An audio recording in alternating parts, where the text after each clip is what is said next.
Olá, tudo bem? Se você quer sair do zero e começar a ensinar robótica educacional, vou te mostrar aqui como é possível fazer isso. Meu nome é Demétrio e eu já mostrei em outro vídeo como eu consegui sair do zero e montar uma escola de robótica educacional. Para montar essa escola, eu tive que criar um método de ensino em que o aluno aprende no tempo dele. E depois de usar esse método aqui na escola, com os meus alunos, eu percebi que ele pode ser usado também para você dar aula particular de robótica educacional. Antes de começar, eu quero te fazer uma pergunta. Você conhece alguém que dá aula particular de matemática? Provavelmente você vai dizer que sim, conhece alguém que dá aula de matemática. Agora, você conhece alguém que dá aula particular de robótica educacional? Eu já dei aula particular de matemática e vi que é muito sazonal. Mas, infelizmente, os nossos boletos eles são todos mensais, né? E eu percebi que existem dois tipos de alunos que fazem aula particular. Os que te contratam para o ano todo, que seria um acompanhamento escolar, que eu acredito ser a minoria, e os que te contratam somente antes das provas. E o ideal seria que você tivesse uma quantidade fixa de alunos durante todo o ano, para que você possa planejar a sua vida pessoal e financeira, certo? Eu acredito que para você ter uma quantidade fixa de alunos, é necessário que você ofereça um curso que seja atrativo e que tenha início, meio e fim. Assim você pode planejar os seus horários, sua vida pessoal e a sua vida financeira.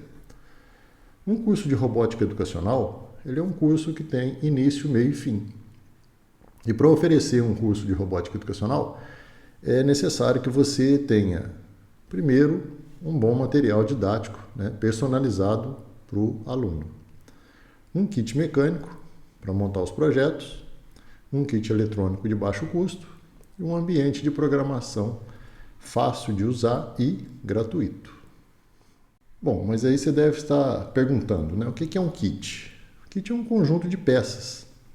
Um kit mecânico você utiliza para construir coisas. Como, por exemplo, você construir um robô que desvia de obstáculos. Então, nós temos aqui esse robô, que a base dele é feita de papelão e ele tem umas peças que você pode encaixar. Então, você tem o kit mecânico. O kit eletrônico, ele é composto de sensores e atuadores. Então, um atuador seria o motor e um sensor seria esse sensor de distância, que você usa também ali no seu robô. Tá? E você tem uma placa também, que é o Arduino, que vai ler os dados do sensor e comandar o motor. Para programar essa placa, Arduino, você usa um negócio chamado linguagem de programação. E para escrever o programa da forma mais fácil, nós usamos um ambiente de programação em blocos. Mas o que faz toda a diferença é que você tem o curso começo, meio e fim, e você tem um material didático montado para isso. E a melhor forma que eu vejo para você ter esse material é você construir o seu material. Para construir o seu material, você deve usar um método correto. Por quê? A construção vai ser muito mais rápida e vai eliminar aquela segurança que você possa ter na hora de você dar a aula. Se o material é seu, então você construir o material, você não vai ficar inseguro na hora da sua aula. Agora, se você nunca deu aula particular, eu vou te contar um negócio.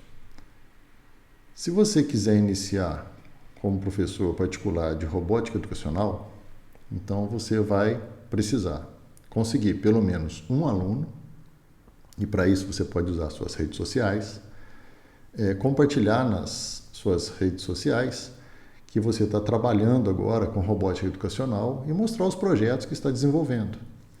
Então mostre o que os alunos irão aprender com você no seu curso. Depois de conseguir esse aluno, você vai apresentar para ele e para o responsável dele o seu plano de trabalho. Isso vai mostrar que você entende do que está falando e que você sabe o que você está fazendo. Então, o aluno, ele vai saber da onde que ele está saindo e aí aonde que ele vai chegar. E você vai gerar uma confiança. Depois você mostra os kits eletrônicos, mecânicos, né, que você vai utilizar nas suas aulas. Uma outra coisa que acontece aqui na escola, geralmente os pais querem comprar um kit, mas não sabem como que faz isso, né, porque existe uma variedade muito grande no mercado. Então, você tendo um kit exclusivo, você pode oferecer também para os seus alunos. Eu já vi pessoas comprar kit na internet que tem um manual e pego o manual e eu vou dar aula de robótica educacional. Funciona em 2 aulas, né? Porque é novidade para o aluno e tal. Depois as aulas começam a ficar sem objetivo e fica aquela aula extremamente chata. Uma boa aula de robótica educacional, ela deve ser contextualizada para fazer sentido para o aluno e isso depende do material didático que você vai utilizar.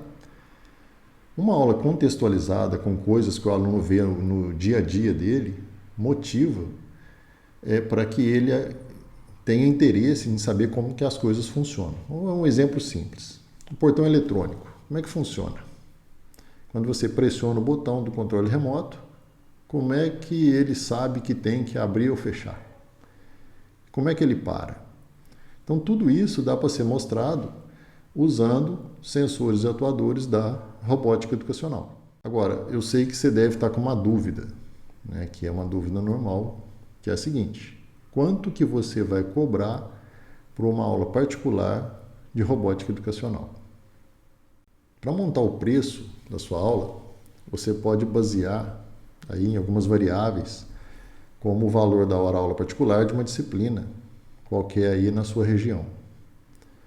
Agora, o valor da hora-aula para uma região, ele é muito diferente para outra região, né? Então, um valor que pode ser extremamente alto num lugar, pode ser muito baixo em outro lugar. Então, eu não sei se você sabe, mas o valor de um produto, né, ou um serviço, ele envolve um negócio chamado risco. Olha só, se eu quiser te vender um carro, mas você não vai poder andar no carro, você não vai poder abrir o capô do carro e você não vai poder entrar no carro. Você só vai poder ver o carro por fora. Alguns leilões de carros são assim. Para atrair a sua atenção para comprar o meu carro, eu vou ter que fazer o valor do carro muito baixo, certo? Isso porque você está assumindo ali um risco de comprar um carro que você não conhece.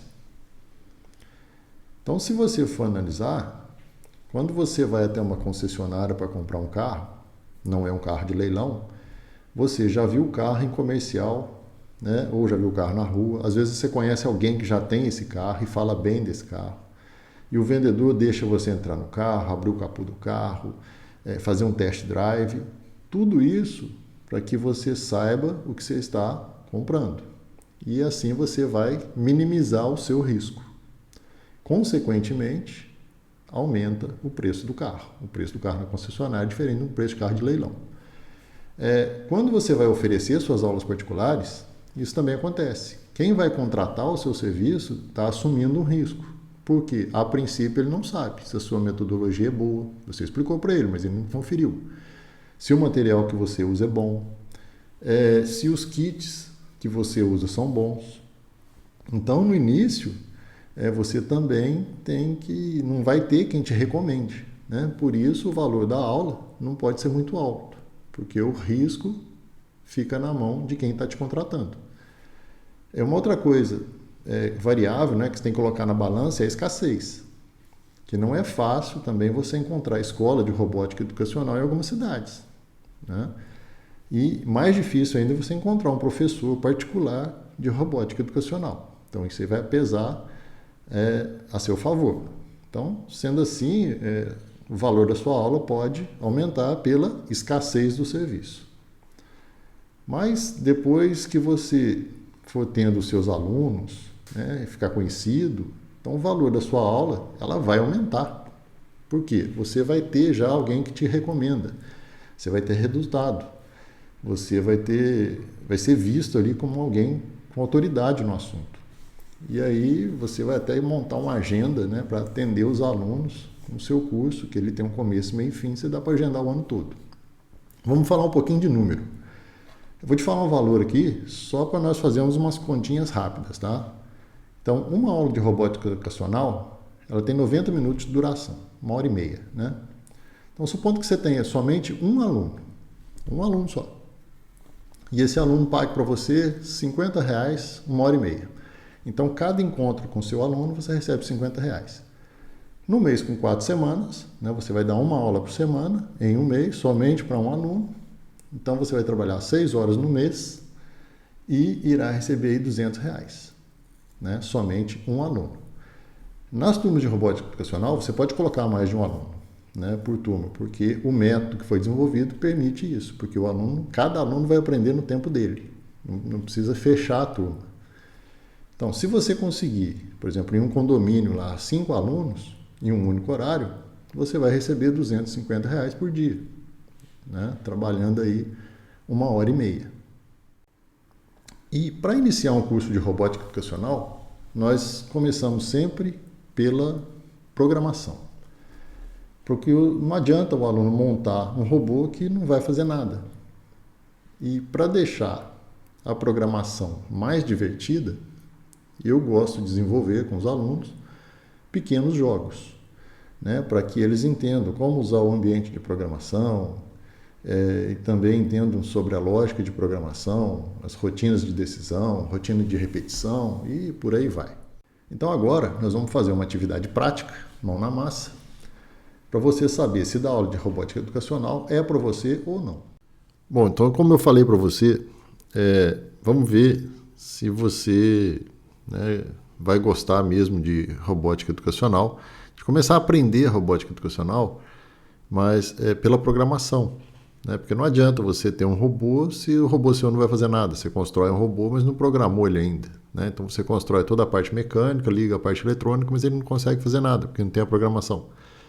Então, para começar a programar, como eu falei, aqui na escola nós sempre usamos jogos, né? Para o aluno desenvolver um jogo, para ele é muito mais atraente, tem mais motivação de fazer o jogo, né? Então, no M-Block, você construir um jogo é muito simples, né? Então, o que eu falei para você é o seguinte, você vai aprender a programar usando blocos, porque você tem que aprender, primeiro, a lógica de programação. Então, você não tem que ficar aprendendo instruções, né? Ponto e vírgula, parênteses, isso aí não é agora. Vai ter um momento depois de você aprender isso aí. Mas, a princípio, né, o que seus alunos vão aprender usando blocos. Então, eu fiz um exemplo bem simples, né, de um jogo. Qual que é o objetivo desse jogo? A maçã vai cair do céu, né, a laranja, desculpa, ela vai cair do céu. Então, quando bater no panda, ela desaparece e volta lá para cima. E se o panda não conseguir pegar, ela vai tocar o solo aqui e depois ela volta lá para cima. Um jogo extremamente simples, né? Então ele funciona dessa forma, você dá um play, né, e depois eu estou com a seta aqui, para a direita e para a esquerda. Então quando toca no panda, a laranja já desaparece e volta para uma posição aleatória lá na parte de cima, né? E quando não toca no panda, quando ela chega no final, ela toca o solo, aí ela vai também para uma posição aleatória lá para cima. Então pode ver que é bem simplesinho esse jogo e nós vamos desenvolver ele agora, tá? Então, já instalou o M-Block aí, vai assistindo esse vídeo, vai parando, né, para você ver como que foi feito e vai entendendo também aí a lógica. E depois você pode também adicionar algumas coisas aí se você tiver interesse. Então, vamos lá. Então, entendido aqui essa parte do jogo, né, que eu tenho que tocar a laranja, ela desaparece e vai lá para cima. Então, como que foi feito, né, como que nós vamos fazer esse jogo? Eu vou fazer junto com você aqui no passo a passo. Bom, então nós iniciamos aqui agora a tela do M-Block, né, o padrão. Provavelmente sua tela vai estar assim, ó. Então você pode clicar nesse botão e ele vai ampliar um pouco aí o seu palco, né? A gente chama isso aqui lá no Scratch, a gente chama de palco, que é onde fica o ator. Você tem um ator aqui que é o panda, né? Você pode mover esse ator aqui na tela do jeito que você quiser. E quando você clica aqui na aba Atores, né, você tem a aba Dispositivos, que depois nós vamos ver, né, que é para usar o Arduino e tal. E aqui é a aba de Ator. Então, todos os atores meus eu vou colocar nessa aba. No ator, né, eu posso trocar o nome dele, ele se chama Panda. Se eu quiser trocar, eu posso trocar. Aqui eu tenho as coordenadas x e y dele, né? Se eu mover, ele vai trocando essas coordenadas, né? E eu tenho também aqui o tamanho do Panda. Vou colocar ele em 80. Ele vai ficar um pouco menor, né? 80% do tamanho original. Se eu colocar 50%, ele vai ficar metade do que ele era. Tá? Vamos deixar em 80% aqui, que fica legal. E aqui é a direção que ele vai andar, né? No caso aqui, ele está apontando para a direita. Tá? Se eu quiser mostrar ou esconder o Panda, eu clico aqui no mostrar. Tudo bem?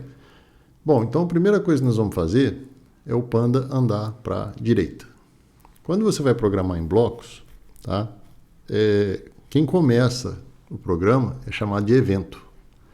Então você vai ter que criar um evento. Então eu vou aqui no meu conjunto de blocos eventos, então eu tenho todos esses tipos de eventos. Então eu quero um evento que quando a tecla direita for pressionada, né, o que vai acontecer com o meu Panda? Eu quero apontar ele para cá. Eu já sei que ele está apontado para cá, mas eu vou apontar ele no código agora para a direita. Então, eu vou apontar para a direção 90. Tá certinho. Depois que eu fiz isso, eu quero que ele ande. Ele vai andar 10 passos. Né? Então, se eu apertar agora a tecla para a direita, pronto. Eu já estou conseguindo mover o Panda. Se eu apertar a tecla para a esquerda, não acontece nada, porque eu não programei a tecla para a esquerda. Então, eu vou arrastar o Panda para cá e vou movimentar o Panda de novo, apertando a tecla para a direita. Nesse caso, você pode ver que o Panda está flutuando, né? Ele não está andando, ele está flutuando. Então, como que eu faço aquele movimento dele, das pernas, dele estar andando? Isso aí depende da imagem que você está usando. Tá? Então, eu venho aqui na caracterização do ator. Nesse caso do Panda, ele tem duas imagens. Ó. Então, eu vou trocando as imagens e eu dou a impressão de que ele está realmente andando. Né? Então, eu vou trocar a caracterização dele. Então, fecho aqui e então eu apertei tecla para a direita, ele aponta para a direção 90, anda 10 passos e o ideal aqui é o quê? Trocar para a próxima imagem. Então, para eu trocar para a próxima imagem, eu vou para a próxima caracterização, né? Que a imagem está dentro aqui, ó, de caracterização. Né? Isso aqui são as caracterizações que eu tenho do Panda. Então, quando agora eu aperto para a direita, ele vai fazer o movimento de andar. E se eu quiser fazer ele ir para a esquerda, né? Então eu vou aqui em evento, quando a tecla para a esquerda for pressionada, eu vou apontar ele para a direção para a esquerda, eu vou girar aqui, ó, que é o menos 90, né? Apontando ele para a esquerda agora. Vou andar 10 passos. E vou colocar a próxima caracterização também, né? Para ele mudar ali a posição da perna. Então, aqui, próxima caracterização. Então, agora eu já tenho, se eu vier para a direita, e quando eu for para a esquerda, opa! Né? Isso aqui, para não acontecer, o que você vai fazer? Ó, apertar para a direita, beleza. Né? Então, quando acontece isso aqui, dele virar, né, de ficar de cabeça para baixo, você vai colocar um bloco aqui que fala, ó, definir o estilo de rotação esquerda e direita. Então, isso aí não deixa agora ele ficar de cabeça para baixo. Então, isso é um erro comum, deixei acontecer, para você ver, né, que quando acontecer você já vai e corrige, né, já sabe o que é.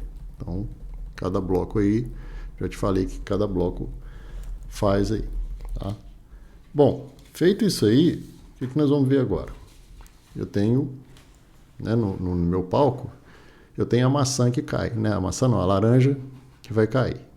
Então, a primeira coisa que nós vamos fazer é colocar a laranja. né, colocar o ator aí, que é a laranja. Então, nós vamos procurar aqui, ó, como que eu fiz isso. Só para te mostrar. Adicionar. E vem aqui, procura a laranja. Tá? Seleciona a laranja, ok. Ela aparece aqui no palco. Né? Vem aqui para atores. Agora você pode ver, quando eu clico no Panda, eu já tenho o código do Panda. Vou programar a laranja, eu não tenho código nenhum ainda. Então eu vou ter que programar essa laranja. Eu vou alterar o tamanho da laranja aqui para 50. E o que eu quero? Ela vai ficar caindo aqui, ó. Cai aqui, depois ela escolhe uma posição aqui, cai aqui, escolhe outra posição, cai aqui, escolhe outra posição, cai aqui, por aí vai. Né? Então, primeiro, o que nós vamos entender? Vamos entender esse sistema que tem aqui de coordenadas. Né? Nós temos aqui um sistema de coordenadas. Vou melhorar o fundo aqui para a gente poder enxergar melhor esse sistema de coordenadas. Vamos fazer assim, quer ver? Eu vou colocar uma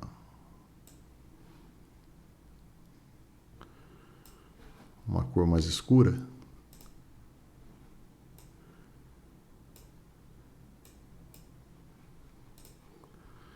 Fica melhor para enxergar. Né? Então aqui eu tenho as coordenadas, né? Tem o ponto 0 aqui, x0, né? O eixo x e o eixo y 0, 0. E eu quero que a maçã, que a laranja fique aqui em cima. Ó. Tá? Então aqui eu tenho de 0 a 100.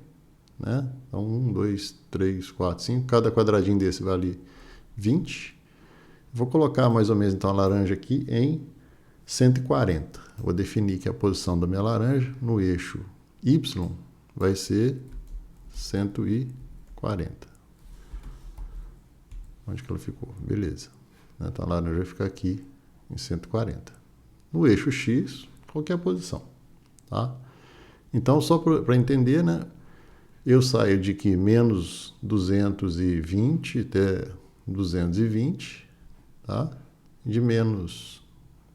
aqui eu tenho para cima, né, eu tenho 200, aqui eu tenho menos 200. Tá? Então, esses são sistemas de coordenadas aí do M-Block. Eu vou tirar esse fundo agora. Né? Esse aqui eu posso tirar essa grade, clicando aqui, coloco a grade e tiro. E vamos ver aqui no fundo novamente. Eu vou remover esse fundo. Eu clico no pincel, na seta ali e delete, volta o fundo normal. Né? E vai ficar assim, a princípio, a tela. Bom, agora o que acontece? Vamos então fazer a programação da laranja. Para a laranja, para o jogo começar, eu pressionei a bandeira verde, né, que foi o meu evento.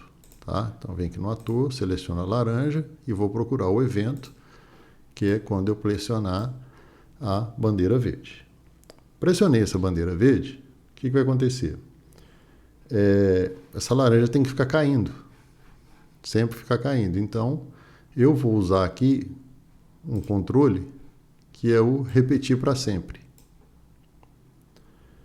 O que ele vai repetir para sempre?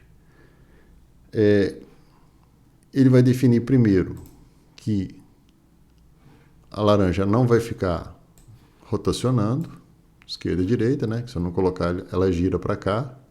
E eu quero que ela caia com a folha para cima, sem girar. E depois eu vou posicionar a laranja lá na coordenada Y, né? Então eu vou definir Y para 140. Como eu já tinha definido aqui, ele altera aqui também automático. Tá? Então já foi para 140. Definido em 140,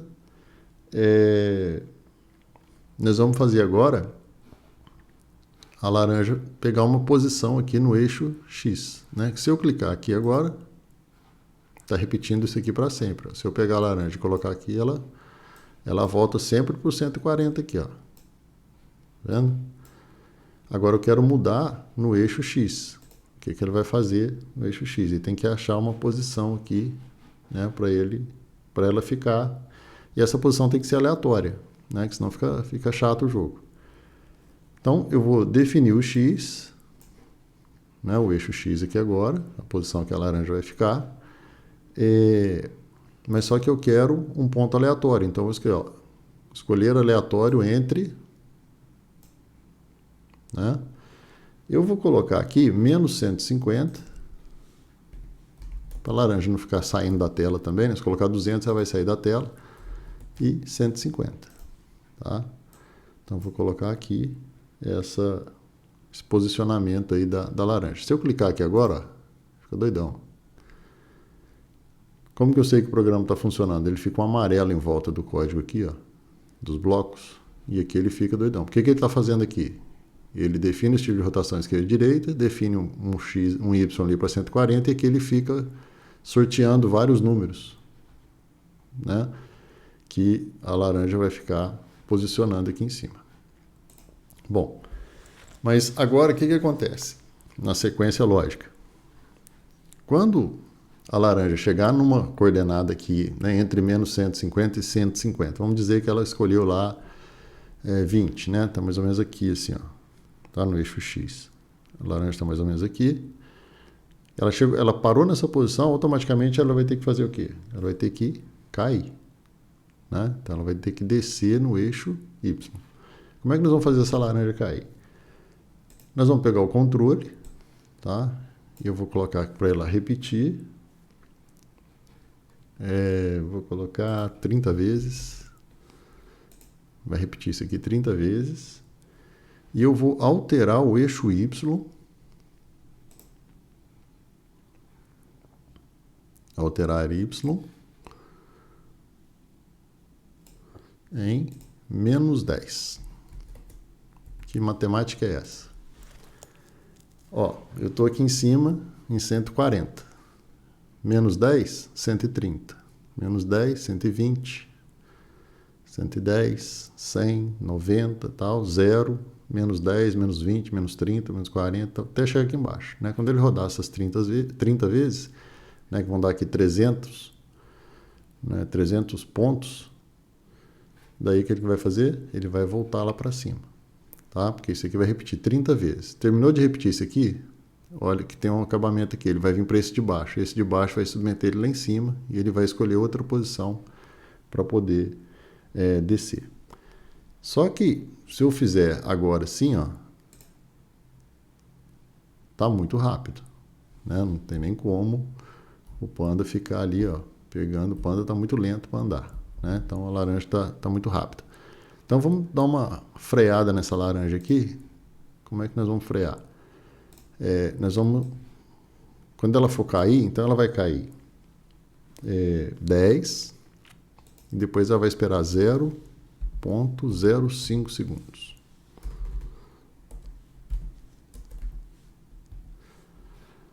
Ela já vai ficar um pouco mais lenta. Porque ela cai 10, espera 0,05 segundos, cai mais 10, espera 0,05 e por aí vai, né? Então, eu estou andando aqui, mas o que está acontecendo? A laranja está passando ali no panda, não está nem sentindo que tocou nele, nada, né? Ó.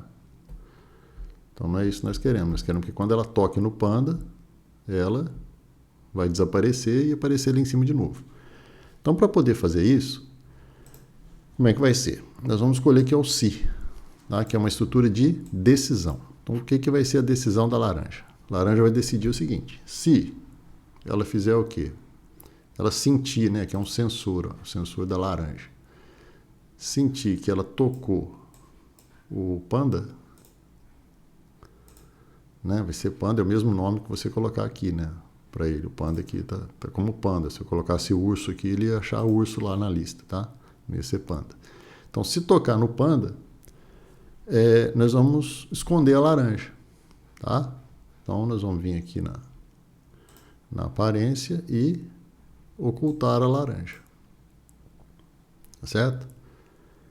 E daí, o que ela vai fazer? Vamos só ler a lógica aqui agora, ó. Então, ela vai definir o estilo de rotação dela de esquerda ou direita, para não ficar girando. Depois, ela vai definir o Y para 140, então ela vai parar aqui em cima mais ou menos, né? E depois ela vai sortear um ponto no eixo X, vamos supor que ela sorteou aqui, Aí ela começa a cair. Ela vai cair 300 pontos. Cair dos 300 pontos, ela vai subir, né? Se não tocou no panda, ela cai aqui embaixo e daí ela sobe, né? Vai cair nessa setinha aqui, nessa última setinha. Ela sobe, escolhe outro, vai para o 140 de novo, depois ela escolhe um ponto X qualquer lá e começa a cair. Agora, se ela tocar aqui no panda, o que ela vai fazer? Ela vai desaparecer. Mas ela vai continuar caindo aqui os 300 pontos, até chegar nos 300 pontos, né? Que é 30 vezes 10 aqui. Então, quando ela chegar nos 300 pontos aqui, ela vai subir de novo. Só que como eu escondi ela aqui, eu ocultei, eu vou ter que fazer o quê? Vou ter que mostrar ela lá em cima. Então, vou colocar aqui, ó. Ela vai, tocou no panda, esconde, né? Depois ela volta lá em cima, vai para o ponto 140, o eixo Y 140, aparece de novo e depois continua aí o jogo. Tá vendo? Olha lá, já deu, né? Então, se você vier aqui, ó, desaparece e aparece em outro ponto. Desaparece e aparece em outro ponto.